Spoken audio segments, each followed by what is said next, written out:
Mi nombre es Enrique Gil Guevara, soy médico ginecólogo especialista en medicina y cirugía fetal acá en Lima, Perú. Y el día de hoy vamos a tocar una complicación de las gestaciones gemelares, monocoriales y de las gestaciones triples que tengan algún tipo de monocorionicidad llamado RSU selectivo. Ya les he brindado una clase sobre la evaluación ecográfica de las gestaciones múltiples en el primer trimestre del embarazo y mencionamos que las gestaciones monocoriales, es decir, aquellas en las cuales existe una situación en la cual los bebés comparten la misma placenta, constituye en sí una entidad anormal.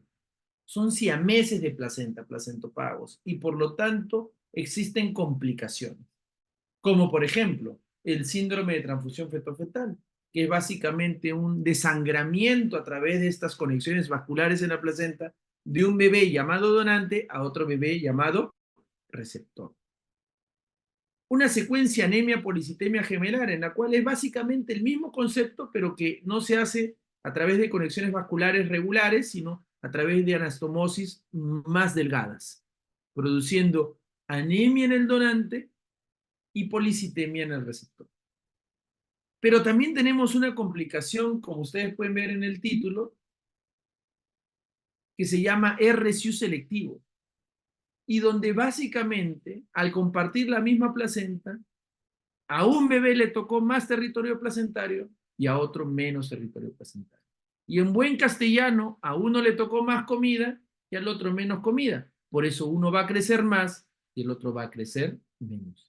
El problema de esta situación es que si el bebé pequeño no crece bien y fallece estando dentro del útero, condiciona la muerte del otro bebé hasta en un 25% de los casos o en un 35% de los casos problemas neurológicos, porque al haber esta pérdida de balance, de presión entre los bebés, el otro bebé se desangra y puede provocarle una hemorragia intraventricular. ¿Cuál es la importancia de la colonicidad? Ya lo vimos en clases anteriores y vimos que por ecografía no podemos determinar si una gestación es monocigótica o disigótica, gemelar, pero sí podemos determinar si es monocoriónica o bicoriónica. Y vimos que las monocoriales tienen más complicaciones que las gestaciones bicoriales. Ya vimos la importancia del primer trimestre, sea para longitud corononalga o sea para translucencia nucal. Recuerden que la translucencia nucal está dada básicamente para relacionarla con síndrome de transfusión fetofetal severo. En cambio, la longitud corononalga está en relación al RSU selectivo, es decir, a esa anomalía o inequidad en la distribución del territorio placental. ¿Qué nos dicen las guías ISOC respecto a la evaluación ecográfica? Esto es importante porque también lo mencioné en mi anterior clase, que las gestaciones gemelares bicoriales se evalúan a las 12 semanas, 22 semanas y luego cada mes. En cambio, las monocoriales se evalúan a las 12 semanas, 16, 18, 20, 22, 24, 26 semanas y luego cada mes. ¿Por qué? Porque las monocoriales presentan estas complicaciones que he mencionado. Las más comunes son síndrome de transfusión fetofetal y RSU selectivo. Las más raras son secuencia TRAP, secuencia anemia policitemia gemelar o discordancia de anomalía fetal. Aquí hay que establecer una diferencia. Todo el mundo siempre piensa, cuando hablan de síndrome de transfusión fetofetal, en un bebé grande y un bebé pequeño, y eso es falso. Cuando pensemos en síndrome de transfusión fetofetal, pensemos en un bebé con más líquido amniótico y un bebé con poco líquido amniótico. Por eso que en inglés se le llama TOPS, Twin Oligoamnios Polidramios Sequence. En cambio, el tener un bebé grande y un bebé pequeño nos habla de RSU selectivo. Por eso es importante diferenciar. Recuerden que cuando no hay un flujo balanceado, estamos frente o a un síndrome de transfusión fetofetal, Twin, oligoamnios, polidramios sequence, el tamaño de las conexiones vasculares, o a una secuencia TAP, Es decir, twin anemia, policitimia, sequence, cuando las conexiones vasculares son delgadas. Recuerden que el 2/3 de los monocigóticos tienen placenta compartida. Y 1/3 de los monocigóticos, debido a la división, ya expliqué en la respectiva clase, tienen la placenta, tienen 2 placentas. Cuando hay una mala distribución de la placenta, estamos frente al RCU selectivo. Pero ¿qué ocurre? Que el RCU selectivo severo, aquel que tiene una mala distribución placentaria, en el 75% de los casos se sobreañade o se sobrecomplica con síndrome de transfusión fetal. O sea, tras cuernos palos le cae a esta situación. Por eso que es importante que cuando ustedes evalúen un síndrome de transfusión fetal, siempre busquen si es que detrás hay un RCU selectivo. Eso es importantísimo tenerlo en cuenta, porque cambia la consejería. Cambia la consejería. Recuerden que cuando hay síndrome de transfusión fetal, es básicamente este bebé, el donante, quien se desangra a través de estas conexiones vasculares en el bebé receptor, haciendo que éste entre en insuficiencia cardíaca, polidramios, megavejiga, y esto genere distensión uterina para finalmente llevar al parto prematuro. Pero ¿qué es lo que realmente ocurre aquí en la placenta? Que estas conexiones vasculares están provocando ese desbalance. Entonces lo que nosotros tenemos que hacer es, la lógica manda, interrumpir esas conexiones para que no se desangren. Y para eso utilizamos la terapia láser. ¿Qué tipo de láser utilizamos? 2 tipos de láser. El láser neodimio YAG, que es uno de los que más se usa, por lo general color rojito, y el láser diodo, color verde. No se usa láser carbón, láser CO2, láser herbio que utilizan en urología, no. Neodimio YAG y láser diodo. Son los 2 láseres que se utilizan. Pero claro, el tratamiento lógico del síndrome de transfusión fetal, doctor Gil, si usted me dice que uno se desangre en otro, es cortemos las anastomosis y que cada uno sea independiente y todo vuelve a la normalidad. Claro, porque ellos han dividido bien su placenta. Pero ¿qué ocurre si existe una mala distribución placental? Por más que hagamos este tipo de tratamiento, no vamos a darle placenta al gemelo pequeño. Simplemente vamos a proteger al gemelo grande de una posible muerte inminente del gemelo pequeño al haber desconectado estas anastomosis placentales. Por lo tanto, es importantísimo diferenciar lo que es el síndrome de transfusión fetal de lo que es el RCU selectivo. Porque el síndrome de transfusión fetal, si bien es agudo, severo y se puede llevar rápidamente a los bebés, el tratamiento es efectivo, porque es curativo. En cambio, el RCU selectivo no es tan voluminoso como el síndrome de transfusión fetal. Es crónico, pero no tiene cura. Y de hecho, el tratamiento que nosotros hacemos en Latinoamérica, en gran parte de Latinoamérica, y al menos en Perú, nosotros en la escuela formal que tenemos de terapia fetal, es la terapia láser, que es básicamente buscar proteger al gemelo mayor de la muerte del gemelo pequeño. Pero sabemos que en otros países hacen oclusión de cordón, es decir, van de frente y lo matan, para de esa forma incrementar las posibilidades del gemelo mayor al convertir todo el embarazo en un embarazo único.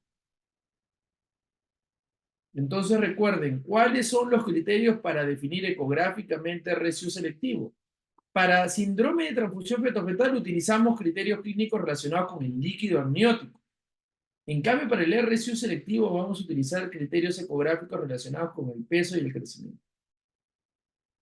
Si uno de los bebés se encuentra por debajo del percentil 3, se acabó. Eso es RCU selectivo. Ya no necesita ni siquiera la discrepancia.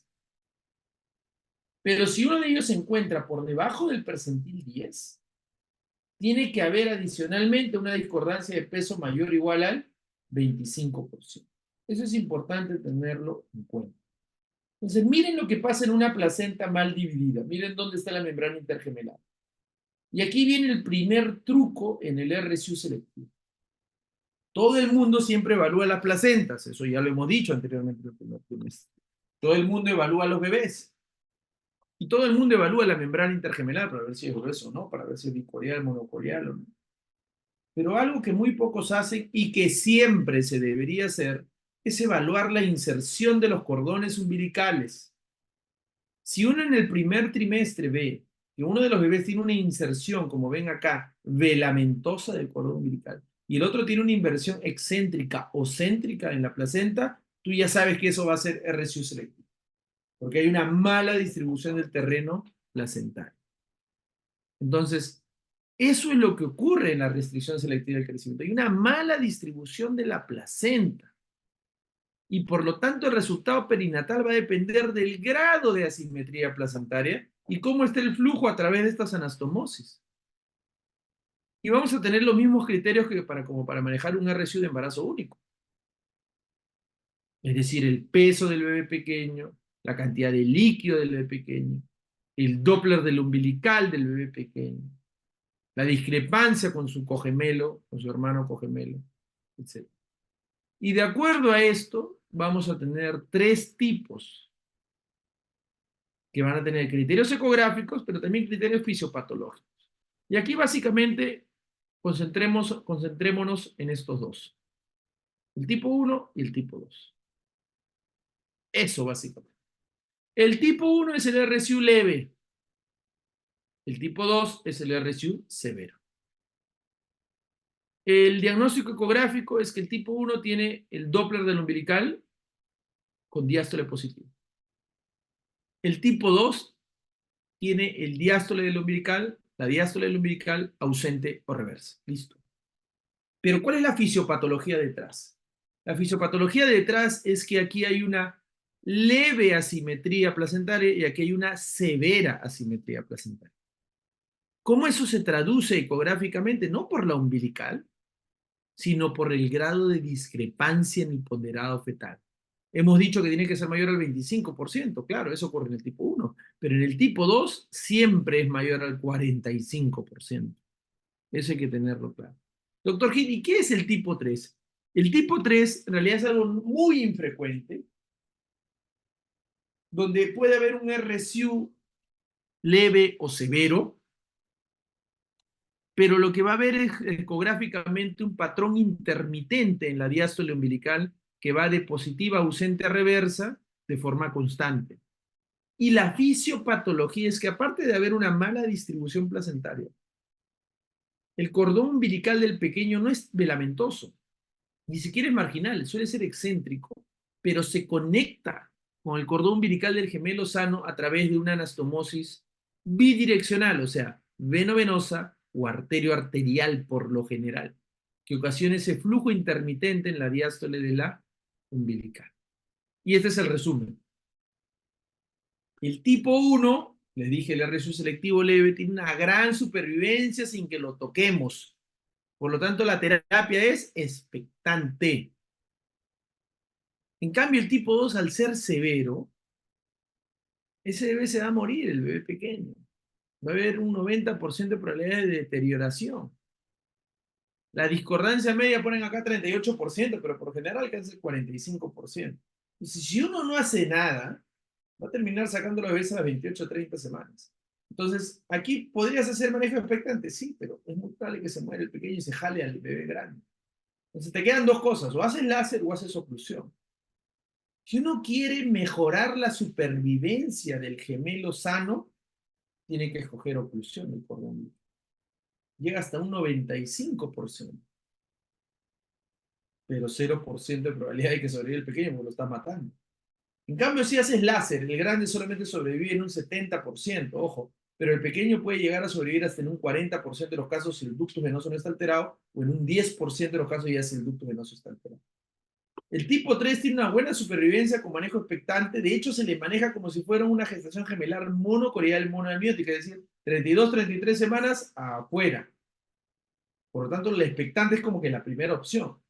Pero también se puede hacer cirugía láser. El problema es que técnicamente es difícil porque ese vaso, aparte de ser grueso, está entre un territorio ligeramente angosto para poder ser quemado.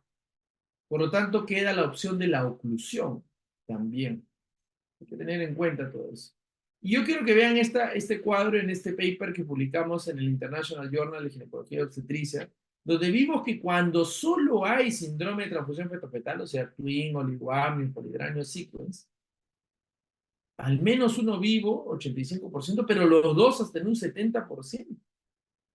Pero cuando hay síndrome de transfusión fetofetal sobreimpuesto a un cuadro de RSU selectivo, los dos solamente hasta el 40%, ojo, por lo que les había comentado, porque el chiquito pues fallece y es el otro bebé el que o puede sobrevivir, puede fallecer al morir su hermano menor, o si hago la cirugía láser, condeno al bebé pequeño, le doy una chance de vida definitivamente porque no estoy oprimiendo su cordón, y el grande, debido a la fetoscopía, el riesgo de parto prematuro hace que nazca antes de las 37 semanas y por ende puedo condicionar también su supervivencia.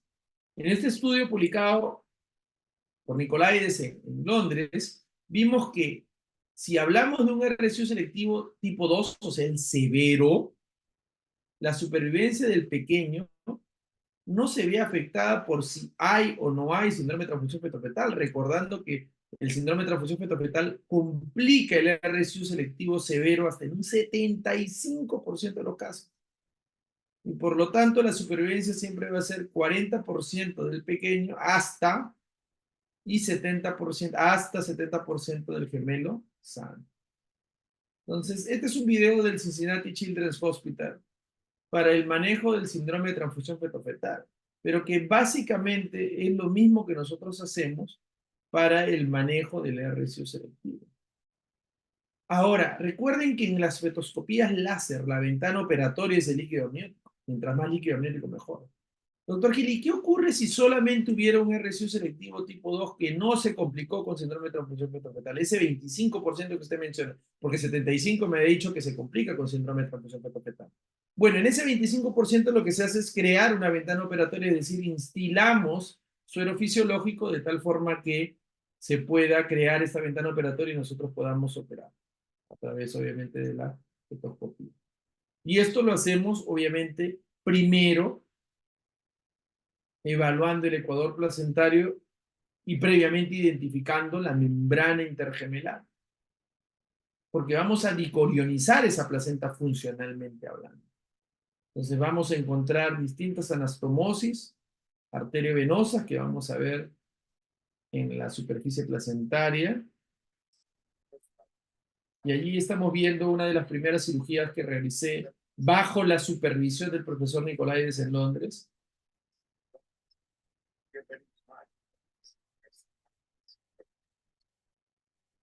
Entonces, lo que él dice es que en este tipo de cirugía lo que primero hacemos es quemar la anastomosis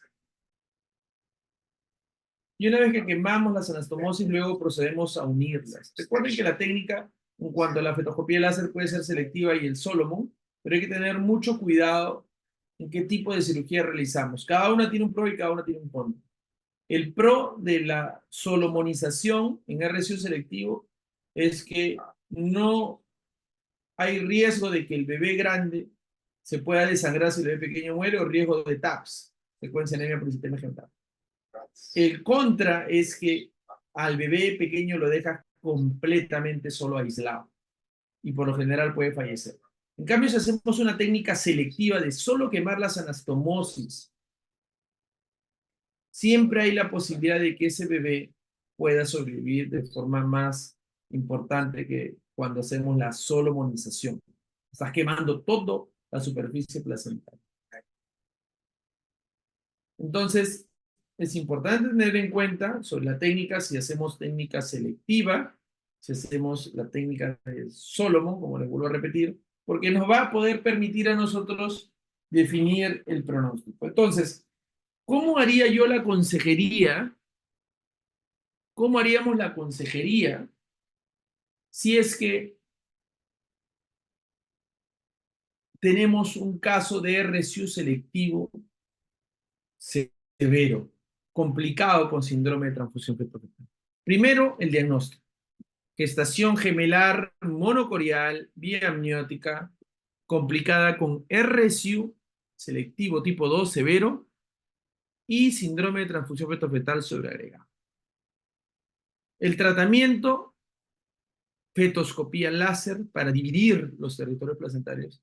Y la consejería es que tenemos una probabilidad de supervivencia del gemelo más grande, del receptor, de hasta un 70%, y del gemelo pequeño de hasta un 40%, ya que el ducto venoso aún no está alterado. Si el ducto venoso estuviera alterado, le diría, y el gemelo pequeño de hasta un 10%, ya que lamentablemente el ducto venoso muestra signos de alteración en la onda A. Esa sería la consejería. Entonces, ya saben, nosotros cómo realizamos la cirugía en sala de operaciones y ustedes pueden ver allí básicamente la presencia de aquí. Vamos a ver aquí. Miren cómo se nota esa membrana intergemelar que le cambia el color incluso al mismo vaso. En este caso, cuando vean un vaso oscuro, de esa característica, estamos frente a un vaso arterial que está trayendo la sangre no oxigenada recogida del bebé. Recuerden que los vasos, y aquí está la venita, miren la vena, las venas son rojas vivas, pequeñas que están llevando la sangre. Y miren cómo se conectan básicamente a la altura de la membrana intergemelar.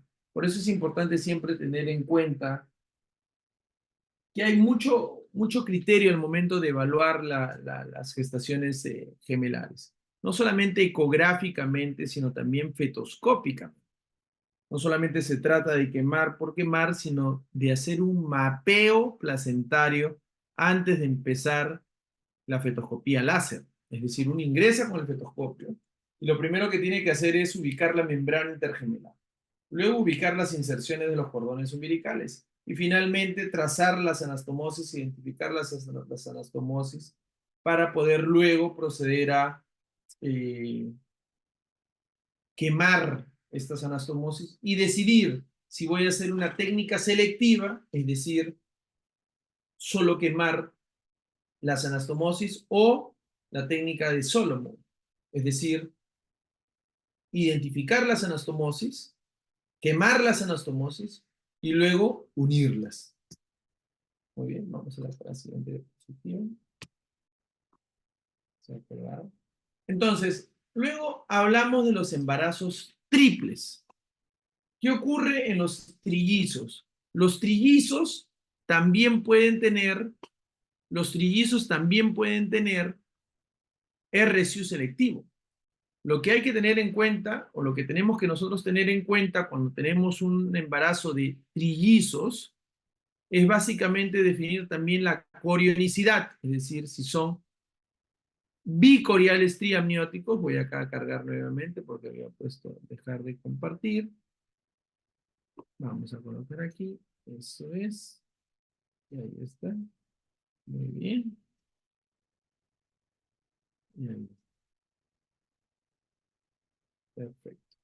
Entonces, ¿qué ocurre con las gestaciones triples? Las gestaciones triples pueden ser bicoriales triamnióticos o monocoriales triamnióticos. Obviamente, las monocoriales triamnióticas tienen peor pronóstico que las bicoriales triamnióticas y mucho peor pronóstico que las tricoriales triamnióticas. Pero miren la diferencia fundamental. Cuando estas gestaciones triples bicoriales triamnióticas, es decir, un bebé está completamente sano, pero los otros bebés tienen un problema de RSU selectivo o de síndrome de transfusión fetofetal, los números en cuanto a la consejería cambian totalmente si hay RSU selectivo o si hay transfusión fetofetal. Por eso insisto que la peor complicación de todas es el RSU selectivo. Es definitivamente la peor complicación de todas, porque nos baja, a pesar del tratamiento, la posibilidad de supervivencia. Y ni qué decir, como ustedes pueden ver aquí, en una gestación triple, monocorial, triamniótica. Por lo tanto, como conclusiones, nosotros podemos decir que, en cuanto a consejería, mientras solamente haya síndrome de transfusión fetofetal, la supervivencia va a ser siempre mejor que cuando hay RSU selectivo, especialmente severo.